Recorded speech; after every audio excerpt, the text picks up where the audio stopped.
In November 2022, in a hotel room in the heart of Manchester, England, a young woman lay dying on the floor while her attacker fled into the night. What should have been a pleasant evening, rekindling memories, turned into a nightmare of violence and betrayal. The shocking part: the man responsible wasn't a stranger lurking in the shadows. He was someone sworn to protect and serve a police officer who had once shared a life, a home, and a future with his victim. After months of investigation, forensic evidence, and CCTV footage piecing together the terrifying truth, prosecutors built a case so strong that denial became impossible. This is the story of former police officer James Riley, who attempted to murder his ex-partner at a hotel. You're watching True Crime Wound, where we uncover the hidden truths behind the cases that shake communities to their core. If you're passionate about justice and want to stay informed on the stories that matter, hit that subscribe button and turn on notifications. Like, comment, and share this video so more people can learn the full truth about what happened that November night in Manchester. Ellie Moxham was a young woman with her entire future ahead of her. A dedicated PhD student at Lancaster University, Ellie represented everything admirable about ambition and intellect. She was pursuing advanced studies, working tirelessly toward her doctorate, a testament to her drive and determination to make something meaningful of her life. Those who knew Ellie described her as warm, intelligent, and full of life. She had the kind of energy that drew people in, genuine, thoughtful, and deeply caring. Friends and family remember her laughter, her kindness, and her unwavering commitment to her goals. She wasn't just building a career, she was building a life filled with purpose. In her personal life, Ellie had been in a relationship that once seemed promising. She and her partner had even taken the significant step of buying a house together in 2021, a milestone that suggested commitment and a shared vision for the future. But relationships can change, and by late 2022, Ellie had begun to recognize that the partnership she'd once believed in was no longer healthy or fulfilling. She was at a crossroads, trying to move forward with her life, reclaim her independence, and pursue happiness on her own terms. She had begun connecting with someone new, someone who made her feel valued and respected. Ellie was doing what countless people do when relationships end. She was healing, moving on, and looking toward a brighter tomorrow. In the days leading up to the 10th of November 2022, Ellie was navigating that delicate space between past and future. She agreed to attend a concert that had been planned months earlier, back when the relationship still existed. It was meant to be a civil outing, perhaps a final moment of closure. She had no way of knowing that this decision would nearly cost her everything. Ellie Moxham and James Riley had been together for several years. From the outside, they appeared to be a couple building a life together. In 2021, they purchased a home, a significant commitment that suggested stability and a shared future. Riley, a serving police officer with Lancashire Constabulary, had a career that came with respect and authority. Ellie, pursuing her PhD, had her own ambitious path. But beneath the surface, cracks were forming. Riley himself later admitted that he was responsible for the relationship's deterioration. The dynamic between them had shifted into something unhealthy, marked by what would later be described as jealousy and possessive behavior on Riley's part. These weren't just minor relationship tensions, they were warning signs of something darker. By November 2022, the relationship was effectively over. Ellie had emotionally moved on and was beginning to connect with someone new. She was sending text messages expressing her feelings, telling her new romantic interest that she loved him and wanted to be with him. She was reclaiming her autonomy, her right to choose her own path. Riley, however, wasn't ready to accept this reality. Despite acknowledging his role in destroying the relationship, he desperately wanted reconciliation. He held on to hope that he could win Ellie back, that somehow they could return to what they once had. But Ellie had no intention of reconciling. She was looking forward, not back. The concert scheduled for November 10th had been booked months earlier, back when they were still together. They had agreed to honor the plans, to attend together despite the relationship being over. For Ellie, it was probably meant to be a civil goodbye. For Riley, it may have been seen as one last chance, a final opportunity to change her mind. The 10th of November 2022 began like many dates that end in tragedy with plans that seemed innocent enough. James Riley and Ellie Moxham spent the day together, sharing drinks and food before heading to a concert at the Apollo in Manchester. Riley had carefully orchestrated the day, hoping that the nostalgia and intimacy of spending time together would rekindle their romance. They attended the concert as planned, perhaps enjoying the music, perhaps lost in their own thoughts about what they once were and what they would never be again. After the show ended, they made their way to a hotel on Brook Street in Manchester city centre, a premier inn where they had previously arranged to stay the night. The hotel room should have been a place of rest. Instead, it became a crime scene. When they returned to the room just after 11 p.m., the facade of civility crumbled. Riley discovered that Ellie had been texting her new love interest throughout the evening. Those messages, expressions of love and commitment to someone else, shattered whatever hope Riley had been clinging to. The reality that Ellie had truly moved on, that she belonged to someone else in her heart and mind, became impossible to deny. What happened next would change both their lives forever. Within 15 minutes of returning to that hotel room, James Riley's jealousy transformed into violence. The man who was supposed to protect and serve, who carried a badge and swore an oath, became the very danger he'd pledged to fight against. Riley attacked Ellie with murderous intent. He wrapped his hands around her throat and began to strangle her. Medical evidence would later confirm that the strangulation lasted for more than 2 minutes, an eternity of terror and pain. 2 minutes of sustained pressure cutting off oxygen to her brain. 2 minutes where Ellie fought for breath, for consciousness, for her life. But Riley didn't stop there. According to court testimony, after strangling her to the point of unconsciousness, Riley placed a plastic bag over Ellie's head. His reasoning, revealed later in court, was chilling in its cruelty. He couldn't stand to look at her. By approximately 11:15 p.m., Riley was on the phone with his parents. "I think I've killed her," he told them. For 11 minutes, while Ellie lay unconscious and dying on the hotel room floor, Riley spoke with his family, not calling for help, not attempting to revive the woman he claimed to have loved, just talking. At 11:30 p.m., an anonymous call came into emergency services reporting concern for the welfare of a woman at the Premier Inn on Brook Street. The caller was James Riley himself, phoning for an ambulance as he fled the scene via a fire escape. When paramedics arrived, they found Ellie Moxham lying unresponsive on the hotel room floor. She showed clear signs of a severe brain injury caused by oxygen deprivation. Her condition was immediately classified as life-threatening. Emergency responders worked quickly to stabilize her before rushing her to Manchester Royal Infirmary. The medical team recognized the severity of her injuries. This was a brain that had been starved of oxygen for a critical period. She was placed into an induced coma and transferred to intensive care, where doctors fought to save her life. Greater Manchester Police responded to the scene, securing the hotel room and beginning their investigation. This wasn't a random attack. This wasn't a burglary gone wrong. The circumstances pointed to something far more personal and devastating. While medical professionals fought to save Ellie's life, law enforcement launched an urgent search for James Riley. He had fled the hotel immediately after making the ambulance call, abandoning Ellie in her most vulnerable moment. His actions in the hours that followed showed calculated attempts to evade capture. Riley had taken a taxi from the hotel, asking the driver to take him to Bradford, over 40 miles away. He was dropped off at a petrol station near the M606 motorway.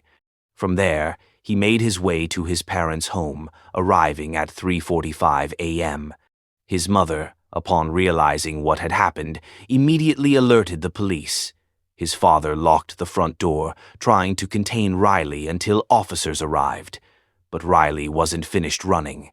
He locked himself in the bathroom and climbed out of a window in a final desperate attempt to escape.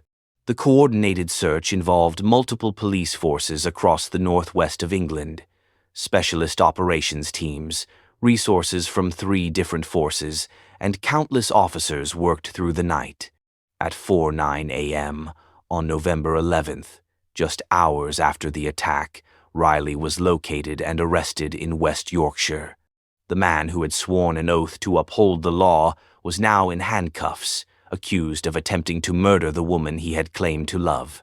As Riley sat in a police cell, investigators began piecing together what had happened in that Manchester hotel room.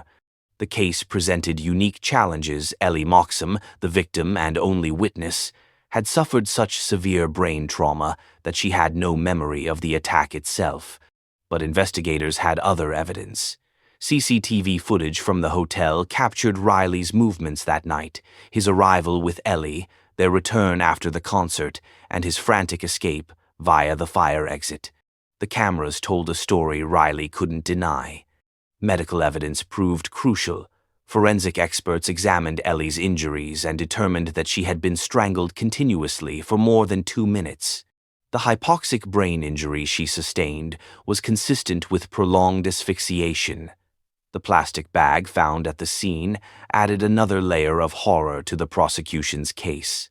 Riley's own phone provided damning evidence. The 11-minute call to his parents where he admitted he thought he'd killed her, followed immediately by the anonymous call to emergency services as he fled. The timeline was irrefutable. Greater Manchester Police worked closely with the Crown Prosecution Service to build an overwhelming case. Despite Ellie's memory loss, the combination of CCTV evidence, medical forensics, Riley's own admissions, and his flight from the scene created a narrative so compelling that denial would ultimately prove impossible. On November 11th at 12:30 p.m., approximately 13 hours after being found unconscious in that hotel room, Ellie Moxham regained consciousness. She was alive, a testament to the skill of the medical team and her own will to survive, but she would never be the same. The hypoxic brain injury left Ellie with profound and lasting damage. She suffered significant memory loss, unable to recall the attack itself or the events immediately surrounding it. She developed ongoing issues with concentration and difficulty processing information. Fatigue became a constant companion, along with infrequent episodes of sleep paralysis. For a PhD student whose career depended on her cognitive abilities, these injuries were devastating. The brilliant mind that had been pursuing advanced academic research now struggled with basic cognitive functions. The woman who had been building a future suddenly faced an uncertain present.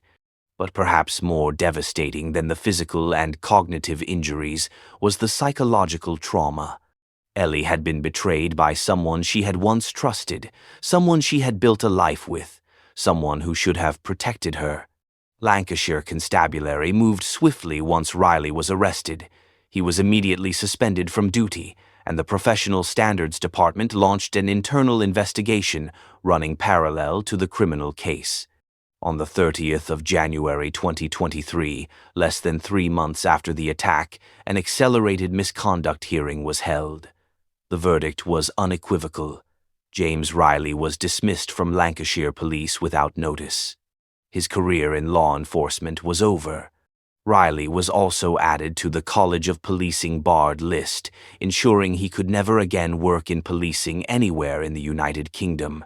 The badge he had worn, the oath he had taken, the trust placed in him, all were revoked. Detective Superintendent Zoe Maney, head of professional standards for Lancashire Police, emphasized the force's position. Riley's behavior fell far short of what was demanded of officers, both on and off duty. While most police officers are honest, hard-working individuals serving their communities, those who erode public trust through their actions will be held accountable. The case sent shockwaves through Lancashire Constabulary and the wider policing community. It raised uncomfortable questions about domestic violence within law enforcement and the particular betrayal when those sworn to protect become perpetrators. Initially, James Riley denied the charge of attempted murder. He was prepared to go to trial, to make Ellie relive her trauma through the court process, to force prosecutors to prove what happened in that hotel room. But on the 7th of November 2023, almost exactly 1 year after the attack, Riley appeared via video link from HMP Forest Bank for a pre-trial hearing. Faced with the overwhelming evidence against him, he changed his plea. He admitted guilt to 1 count of attempted murder. The admission came too late to spare Ellie the year of legal limbo, the uncertainty of whether she'd have to testify about an attack she couldn't even remember. But the evidence CPS Northwest had assembled, CCTV footage, medical forensics, phone records, witness testimony, had left Riley with no credible path to acquittal. On the 12th of January 2024, James Riley stood before Judge Patrick Field KC at Manchester Crown Court for sentencing. The courtroom heard the full horror of what Riley had done that November night. Judge Field didn't mince words.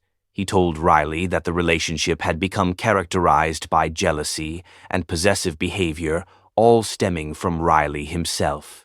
When he discovered Ellie's texts to her new love interest, he became consumed by uncontrollable anger and jealous rage, attacking her with murderous intent. The judge acknowledged that the attack wasn't premeditated, but called it nevertheless brutal and determined. He noted Riley's shameful response to realizing how seriously he'd injured Ellie, calling his parents for 11 minutes before, almost as an afterthought, summoning an ambulance. The judge ruled that Riley was a dangerous offender who posed an ongoing risk to any women he might form relationships with in the future. The sentence reflected this assessment. 16 years in prison, of which Riley must serve at least 2/3 before being eligible for parole.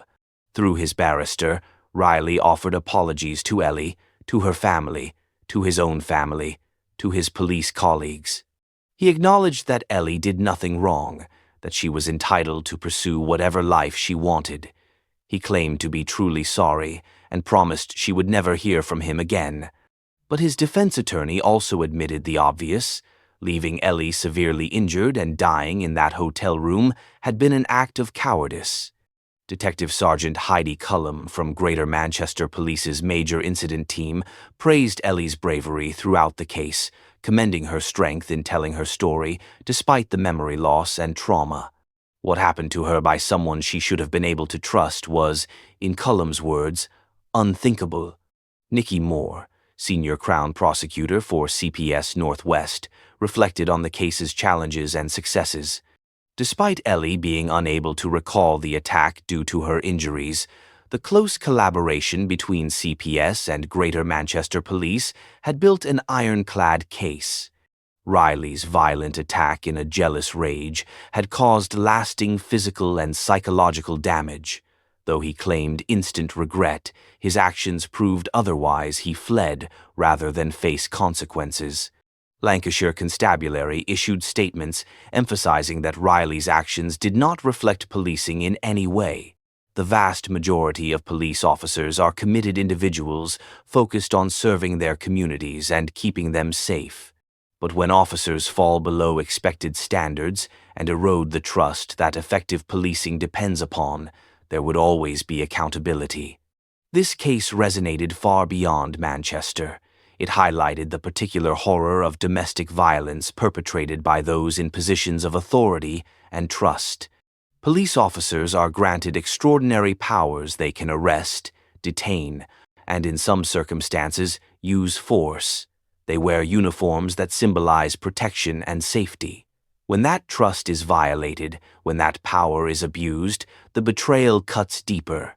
The case also illuminated the challenges survivors of domestic violence face, particularly when the perpetrator has special knowledge, skills, or connections through law enforcement. Ellie's courage in cooperating with the prosecution despite having no memory of her near-death experience helped ensure justice was served. For Ellie's family and friends, the pain remains profound.